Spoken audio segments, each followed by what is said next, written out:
is located at the center of a green field site where God intends to construct a holy city upon the earth. At first sight, the Garden of Eden does not appear to have much in common with New Jerusalem. Set side by side, they seem to illustrate well a sharp contrast between rural and urban existence. Yet several features suggest that they are closely connected. First, and most unique, both locations are associated with the Tree of Life.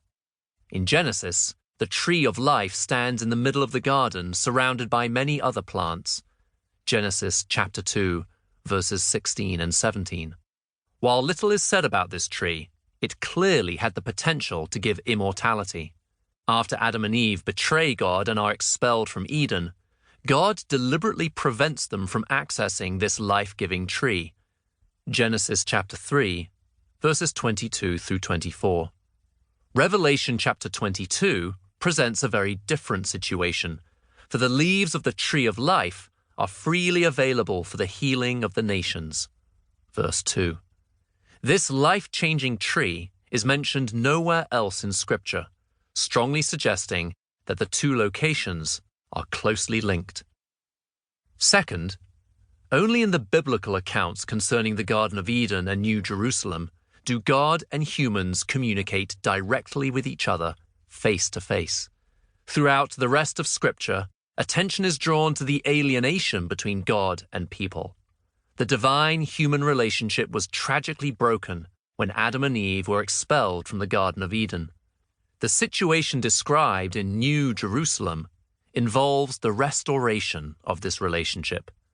Only in the Garden of Eden and New Jerusalem do God and humanity coexist in perfect harmony. These links between the Garden of Eden and New Jerusalem offer a basis for exploring further the idea that God's plans for humanity in Genesis chapter 1 and 2 are orientated toward the creation of a unique city. Two lines of investigation offer additional support for this idea.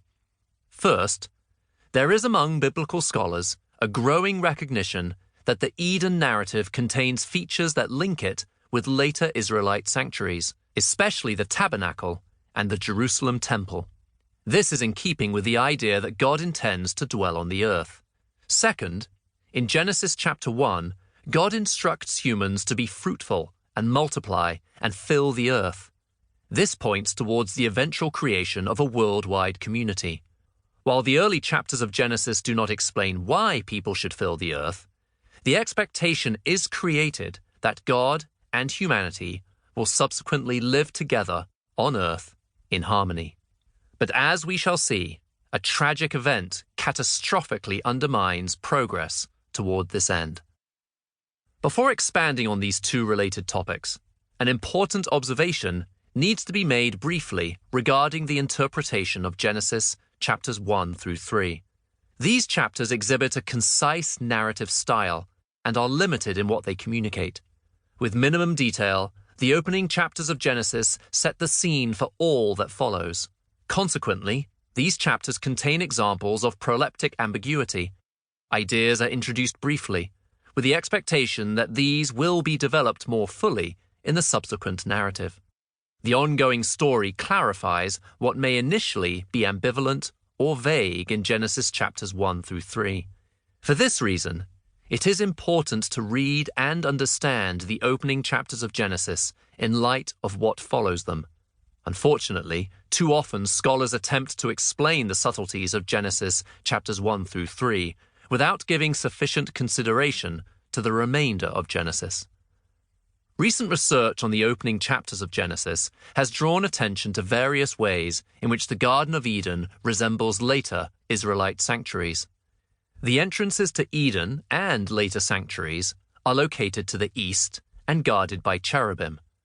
Genesis chapter 3, verse 24, Exodus chapter 25, verses 18 through 22, chapter 26, verse 31, chapter 36, verse 35, 1 Kings chapter 6, verses 23 through 29, 2 Chronicles chapter 3, verse 14. When God commands the man to work it, the garden, and